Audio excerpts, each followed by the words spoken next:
In the middle of World War II, deep inside a secret British estate known as Bletchley Park, a group of mathematicians, engineers, and codebreakers worked tirelessly behind locked doors. They were not soldiers. They carried no rifles, wore no medals, and never saw the front lines. Yet, their work would save millions of lives and help end one of the darkest wars in human history.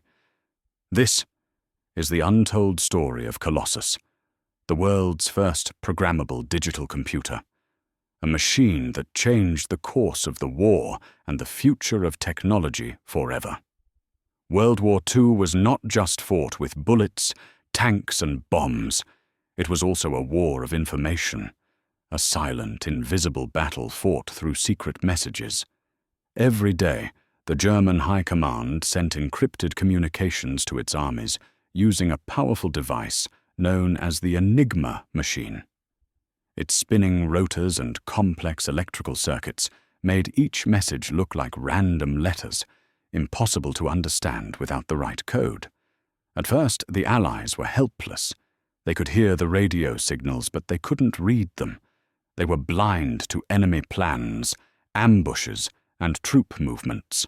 But in 1939, a secret British organization was formed, the Government Code and Cipher School.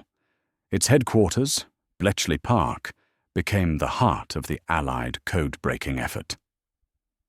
Inside the mansion at Bletchley Park, the British gathered some of the brightest minds in the country: mathematicians, linguists, chess champions, crossword solvers, and engineers. Among them was a quiet genius named Alan Turing, whose work on Enigma became legendary. But Enigma wasn't the only code machine the Germans used. There was another, even more complex system, used by Hitler's high command, known as Lorenz S-140. Lorenz wasn't just for battlefield orders.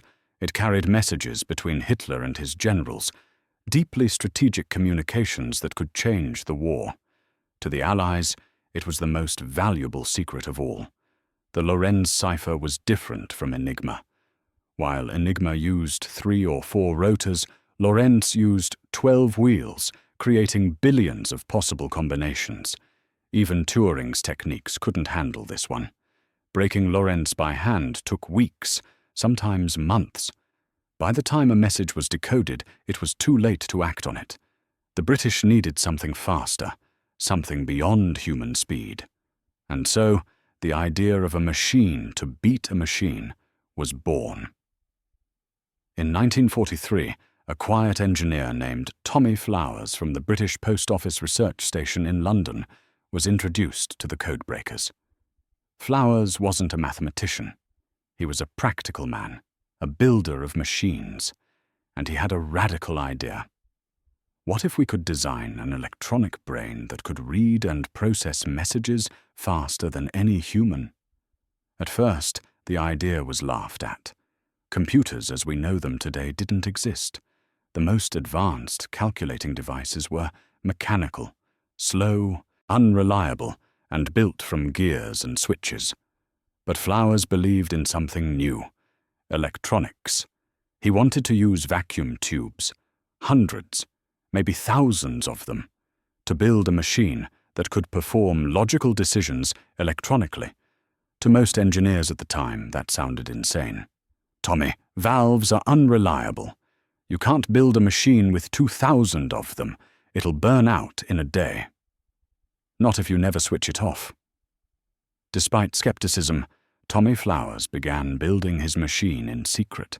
He worked night after night at Dollis Hill, London, using spare parts, salvaged wire, and his own money.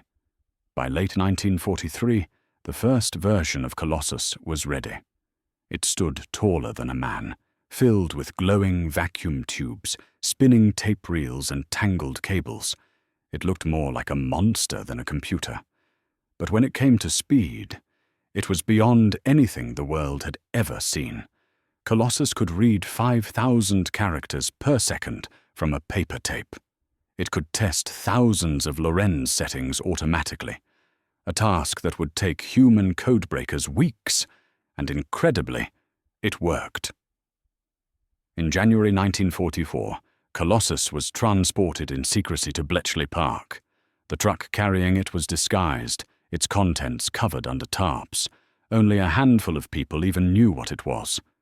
When it was installed in Block H, a hush fell over the code-breaking rooms. They had never seen anything like it. It looked alive.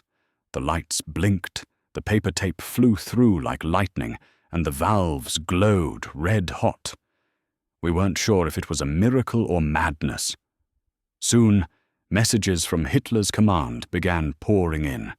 Colossus analyzed them at incredible speed, helping the codebreakers uncover German orders in real time. In early 1944, as the Allies prepared for the D-Day invasion, knowing what Hitler's generals were planning was critical. One mistake could mean the loss of thousands of lives. In June, Colossus decrypted a series of Lorenz messages revealing that Hitler's forces believed the invasion would come at Pas-de-Calais, not Normandy. That deception, part of the Allied plan called Operation Fortitude, worked perfectly. Thanks to Colossus, Allied commanders knew their ruse had succeeded. On June 6, 1944, the largest amphibious invasion in history began. D-Day was a success, and Colossus had silently played its part. By the end of the war, 10 Colossus machines were running day and night at Bletchley Park. They decoded thousands of messages, shortened the war, and saved untold lives. But their story was buried in secrecy. After the war, Winston Churchill ordered that every Colossus machine be dismantled. Their designs were burned. The people who built and operated them were sworn to silence. For more than 30 years, the world never knew that the first programmable computer had been born in wartime Britain. It wasn't until the 1970s that the truth began to emerge. Historians and former codebreakers slowly revealed the existence of Colossus. Tommy Flowers, once doubted by his peers, finally received the recognition he deserved. By then, the world had changed. Computers were everywhere, in offices, universities, and homes. But few realized that their ancestor had been built not for science, not for business, but to win a war. Colossus was not just a machine, it was the birth of the digital age. Its electronic logic circuits paved the way for all modern computing, from early mainframes to the smartphone in your pocket. It proved that information, when processed by machines, could change the world. And perhaps most remarkably, it was built not by a government order or a giant corporation, but by a small team of determined people working in secret under immense pressure, guided only by their belief in what was possible. Tommy Flowers once said, "If you want to do something truly new, you have to be prepared to be misunderstood." In the 1990s, decades after the original machines were destroyed, engineers and historians began rebuilding Colossus from scratch. Using scraps of blueprints, photos, and memories from surviving operators, they constructed a fully working replica at Bletchley Park. Today, it stands as a living monument, humming softly, lights flickering, paper tape whirring, a reminder of the brilliant minds who turned the tide of history with circuits and code. Visitors who see it often ask, was this really the first computer? The answer is yes, not just a calculator, but the first programmable electronic computer, the ancestor of everything digital. Most of the people who worked at Bletchley Park were never recognized in their lifetime. Many were women, operators, mathematicians, typists, whose quiet dedication kept the operation running 24 hours a day. Their stories, once hidden by secrecy, are now told with honor. They weren't soldiers, but they fought with their minds. Their battlefield was a room full of wires, switches, and glowing tubes. Their weapon was logic. Their victory, freedom. The Colossus was more than a machine. It was proof that intelligence, human and artificial, could change the course of history. Its creators didn't set out to build the future. They only wanted to save lives, to bring peace, to end a war that had consumed the world. But in doing so, they built the foundation for everything that came after. For the modern computer, for the internet, for the very device you're using to hear this story now.